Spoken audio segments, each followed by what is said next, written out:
Sudad sa Mandawi mupatuman usab og enhanced community quarantine arong hingpit gyud nga makontrolar ang pagkatap sa coronavirus disease kun COVID-19. Duga mga emergency purchases himuon sa dakbayan. Si Nico Serino sa report. Mga sakop sa konseho ug mga department heads ang gitigom kaganiha kabahin gihapon sa COVID-19. Katuyuan ni Mayor Jonas Cortez sa meeting aron mahisgutan ang dugang mga panginahanglan.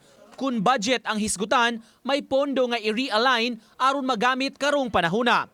Sa emergency purchases sa atong mga PPEs, mga sanitizers, tanan, anything related to COVID. Gibutyag sa mayor, mo-issue sab siya og executive order alang sa enhanced community quarantine.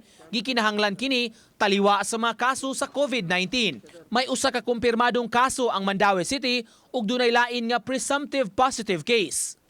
Ang control nato na dili nimo spread ang corona ari sa barangay. Kana jud dili tang mag-concentrate ato mga positive ari na sa barangay kanang ang ilan nagyong practice preventive measures. Samtang na-activate na ang Operation Center sa Mandaue City Sports Complex. Mao kini ang area nga gitagana aron maandam ang mga relief goods alang sa mga naapektuhan sa quarantine. Gisugda na ang pag-repack sa mga bugas humay. Wa pa hinoy schedule sa pagpanghatag.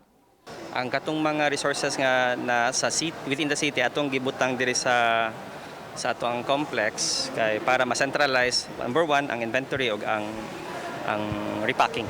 Ang tuyo manggod nato ani nga mauna nato ang katong hand to mouth existence ang mga kaigsunan natong katong poorest of the poor yun.